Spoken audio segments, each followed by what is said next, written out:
This video today, guys, I'm going to give you a full walk around and overview of this new Lynx Xterrain, and let's take a closer look. Sledaddicz is brought to you by Team Vincent Motorsports, Bergstrom Carbides, Ledger Performance, Ultimax Belts, Stud Boy Studs, and Radio World.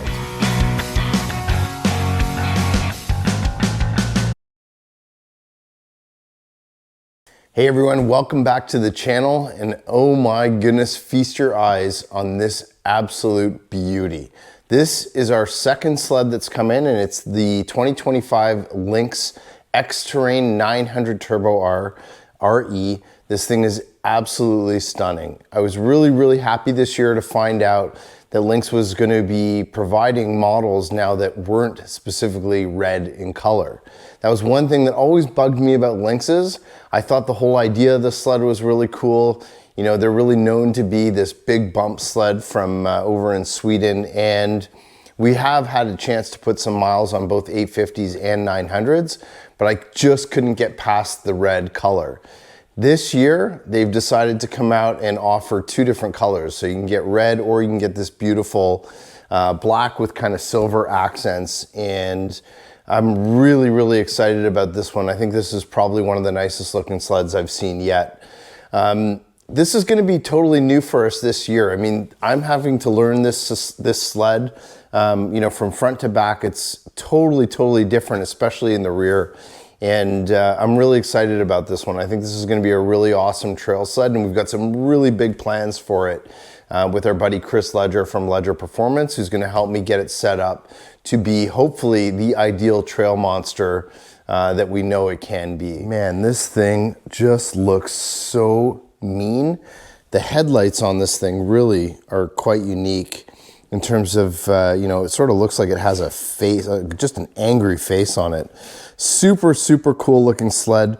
Love the matte black finish on it. I think it looks fantastic. So let's start up at the front. So obviously the big thing with these sleds, they come with a very high-end suspension.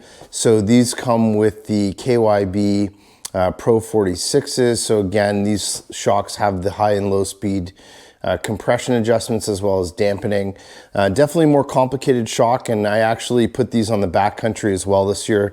I've got lots to learn just about dialing these in and the different adjustments that are available with them. But I've been told that these shocks are unbelievable, and like I said, I'm definitely going to be excited to be putting them through the test this year with both of my sleds. So up front, you've also got the Blade skis. These are really super nice skis, nice and wide, and they've got a really deep keel design as well underneath.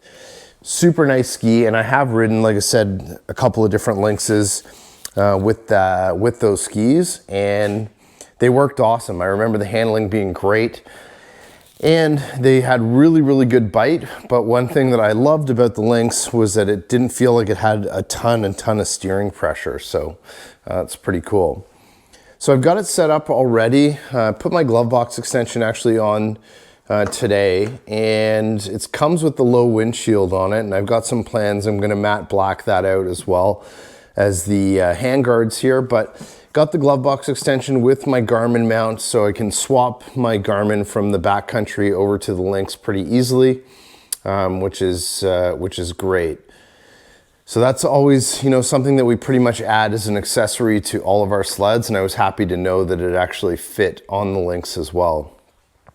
Now you can see the handlebar is definitely a little bit different. One of the things I noticed right away on the Lynx is the handlebar actually feels like it's a little bit thinner.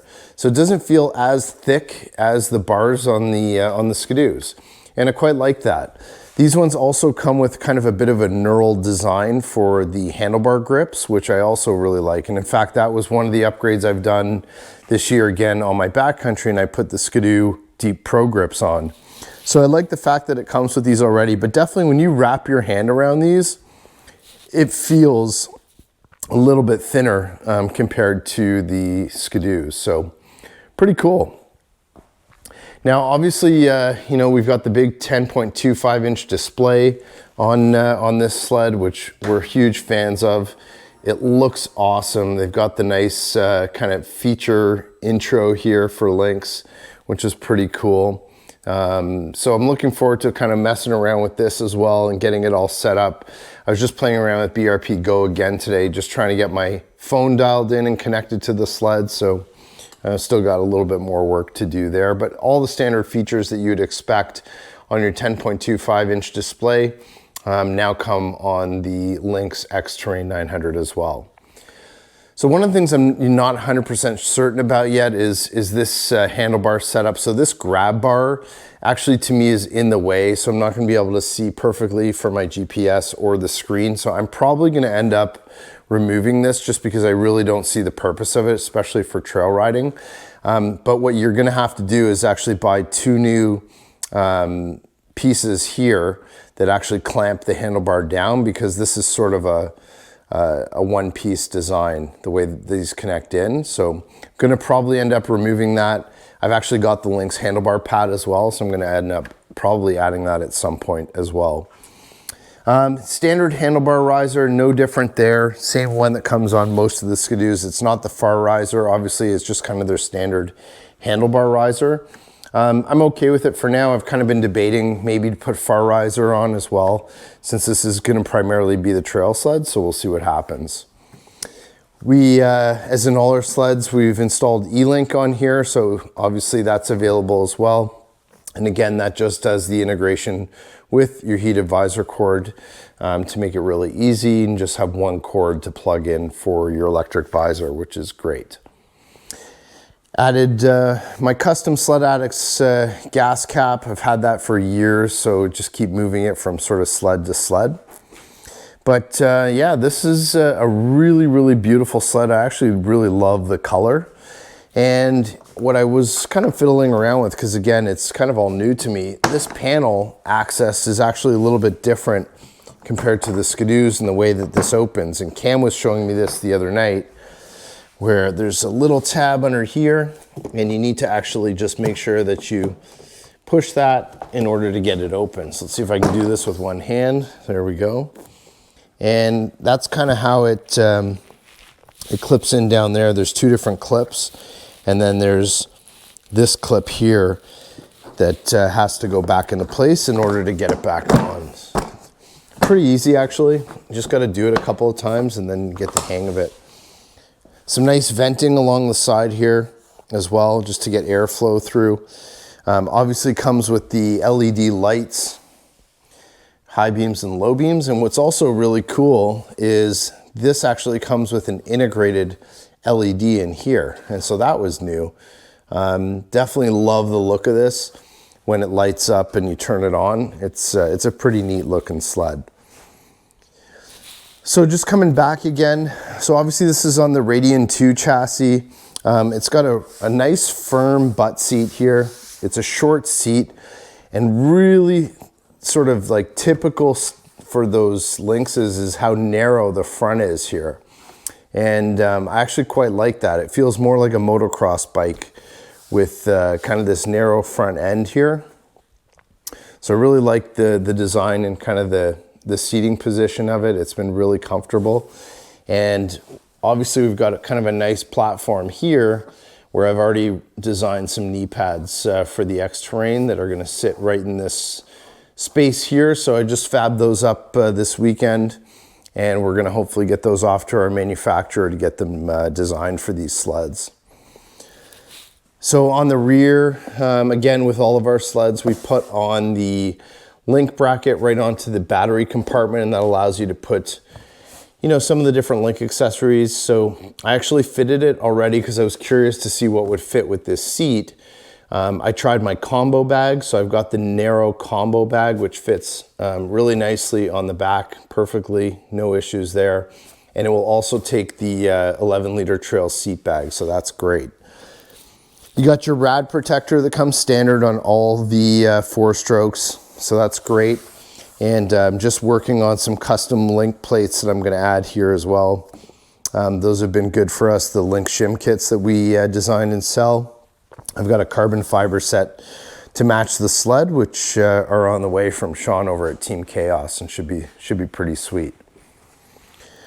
Now, here's kind of where everything changes. And I, don't really know too much about the design of the suspension, but it certainly looks a whole lot different. Now, this is an uncoupled skid, but you can see underneath how they have this, the shock that goes across the top, which is certainly a bit of a different design.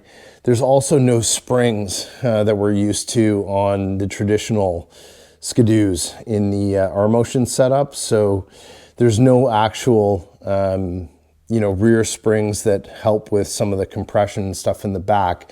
Everything sort of happens with the arms here and this top shock assembly. So it's definitely a totally different design. And that's really what they're known for. And obviously, they brand themselves as a really aggressive kind of cross-country type of a big bump sled is what they are. So that's what these suspensions are really designed for. And again, I'm really curious to sort of put it to the test and see what it's like. But it certainly looks a lot different than what, we see on the traditional R-Motion skids. So a pretty neat setup. Love the carbon color of the rails. I think it looks awesome. And again, this is a 146 platform that came standard with the Ice Cobra. And I've been a fan of this track. I love this track. I know a lot of people don't like this track. I've had good luck with them. I think they're a great kind of on-trail, off-trail 50-50 track. But because this is primarily going to be a trail sled, we've got some plans to swap that out. So Chris Ledger's got a track for me already. And that's going to be a new track for us to try. I think it's actually a fairly new track for this year even. So I'm excited to try it, but it's going to be the Camzo Aero, which is a pre-studded track. It's a 1.35 lug, so a little bit shorter lugs. Should help with a little bit more performance and should be a really good all-around trail track. So we're going to get that installed. And I think those are, really the main difference is again, that rear skid. That's the huge difference with this sled. But I'm really excited. Everything else is pretty much the same, I would say, as far as what you're getting on some of the skidoos. And I think overall, this is probably going to be a killer trail sled once we get it set up the way we need to. The only thing I'm a little, nervous about is just dialing in the shocks. It's a lot of work, I think, with the Pro 46s to really get them dialed in properly. The one thing I did find online, and I will put up in this video, is Lynx actually puts out some suggested settings for comfort, kind of like a standard setting and then a sport setting. So I thought that was pretty cool, but they give you some idea at least as to where to go and where to start with some of your shock adjustments. Because again, there's 3 settings, and so I'm gonna have to do that with all 4 shocks throughout the sled, but then also think about adjusting some of the preload on the springs as well, especially in the rear, because you don't have the traditional springs that, again, we were typically used to for some of the adjustment with the R-Motion skids. So definitely lots to learn, but I'm excited. I think this is an absolutely killer looking sled. And of course, we love the 900Rs. I think it's a great motor, but we've got some plans to put the MCX 210 kit in here as well. So those are the 2 main things that's going to be going up to Ledger Performance for, will be the track swap as well as the MCX 210 install, which I think is going to be just amazing for this particular unit. All right, guys, well, I appreciate you guys watching, and this is probably one of the most exciting sleds I think we've had yet. Again, this is the second of 4 sleds that we've got coming this year. And I was certainly really jazzed when we made the decision to get this one in. So pretty happy that it's landed, got lots of work to do on it. And you guys are gonna see tons of content and lots of miles hopefully this year I'll be getting on the Lynx Xterrain 900. I'm super happy, Lynx. Thanks so much for making a different color. This thing is beautiful, and I cannot wait to get it all set up and get it out on the trails and start breaking in the motor. So it should be an awesome season. This is primarily going to be my touring sled for some of the big saddlebag trips that we're going to be doing. And I think it's going to be fantastic. So thanks for watching, guys, and we'll see you on the next video.